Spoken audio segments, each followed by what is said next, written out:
قلبني مصحينا النهارده الساعة 6 الصبح وبيقول لي يا ماما اصحي اصحي هنروح نتغدى النهارده بره، لازم ناكل في مطعم، هناكل بروستد.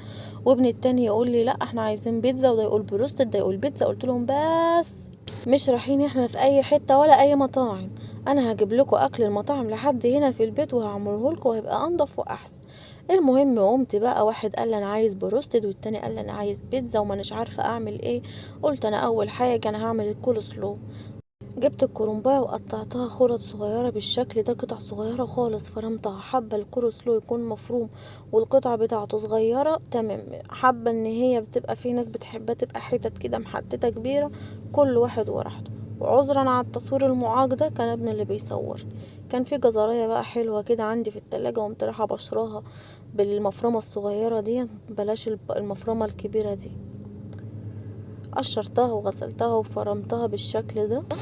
انا كنت عماله اتخانق مع ابني الكبير، اقول له يا ابني اعدل الكاميرا، يقول لي هتتعبي نفسك ليه، اكل المطعم احسن. اقول له ابدا استحاله.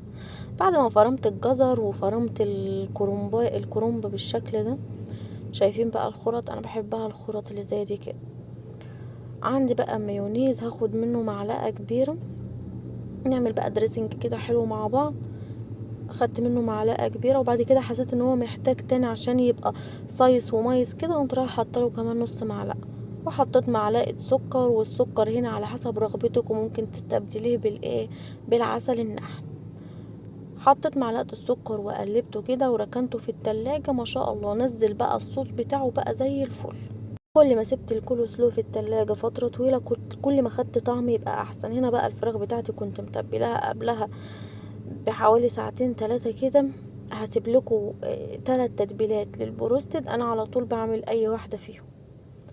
تبلتها وسبتها، وده القطعه اللي انا مقطعاها كده، كانت فرخه حلوه كده صغنطوطه، بصراحه مقطعاها 8 قطع بالشكل ده. القطعه عندي بالشكل ده، ممكن تشيل الجلد من عليها وممكن ما تشيلوش. اللي انا بوريهولكوا ده هو عود كاري، بيديها نكهه حلوه قوي.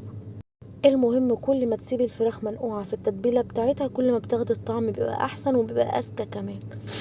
وزي ما قلت لكم هنزل لكم 3 تتبيلات للبروستد، كل تتبيلة بصوا يعني بتبقى اطعم واحلى من التانية. انا جربت كتير تتبيلات للبروستد، وبقيت اجرب لحد ما رسيت على ال3 تتبيلات دول. اي تتبيلة انا معتمداها بشتغل عليهم، اي واحدة من ال3 دول. وعايزه اقول لك حاجه، ان كل ما سبت الفراخ مده اطول في التتبيله كل ما خدت طعم واذكى واطعم.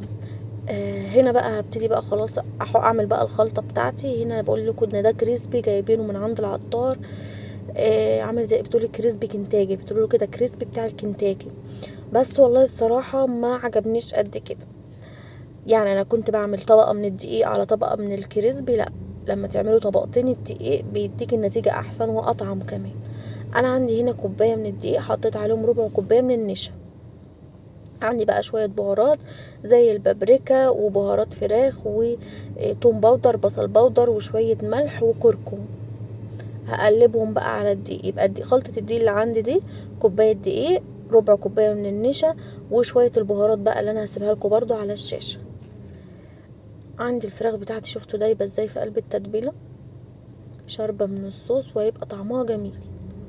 ابتدي بقى احطها في خلطة الدقيق بالشكل ده. صحيح لو انت عايزة التتبيلة تبقى كريسبي، يبقى في التتبيلة نفسها هتحطي شطة، وفي خلطة الدقيق نفسها هتحطي شطة. هعمل بقى الكمية اللي عندي كلها، هنزل بيها في الدقيق واغطيها بالدقيق بالشكل ده ما بين صوابع الاتنين،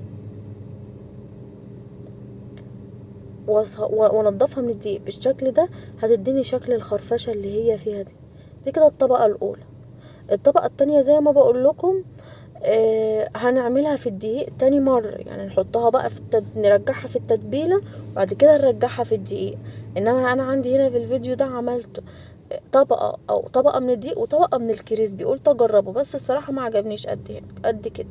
دي التتبيلة بقى اللي كانت باقية، الصوص بتاع التتبيلة اللي كانت باقية، قمت نازله عليه بكوباية من المية الساقعة، وقمت راح حاطة مكعبين من التلج كمان. هنزل بقى بالفراخ اغطسها بقى عشان اعمل الطبقة التانية، اغطسها في التتبيلة بتاعتنا دي، بصوص التتبيلة دي، واحطها في الايه، في كريسبي الكنتاكي اللي انا جايباه من عند العطار.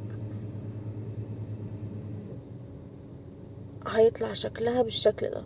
وما تقلقوش خالص، الكريسبي ده بيلزق على طبقة الفراخ على طول، ما بيفكش معاكي في الطاسة. اخلص بقى الكمية دي كلها وانزل بقى ايه على الطاسة في زيت سخن على نار متوسطة، والزيت يكون غزير وسخن والنار تكون متوسطة. هتعدي من 1 ل5 وبعد كده تهدي النار خالص، يستوي بقى معاكي براحته. ولو الطاسة بتاعتك لها غطا غطيها، هيستوي وياخد وقته في التسوية ويطلع معاكي زي الفل. في الوقت ده بقى انا برضو عملت الرز الاصفر كده. والورق ده يا جماعه ومش ورق كرك، مش ورق غار، ده ورق كاري اللي بقول لكم عليه، بحب استخدمه في الاكلات. كنت خلصت خلاص الاكل. هنا بقى البطاطس والبروستد والرز البسمتي الاصفر والصوصات. وطبعا بقى عشان ما انساش برضو الصغير بتاعي، كان عندي عجينه بيتزا في التلاجة، طلعتها وعملتها في السريع، وبكده جبت لهم اكل المطاعم في البيت.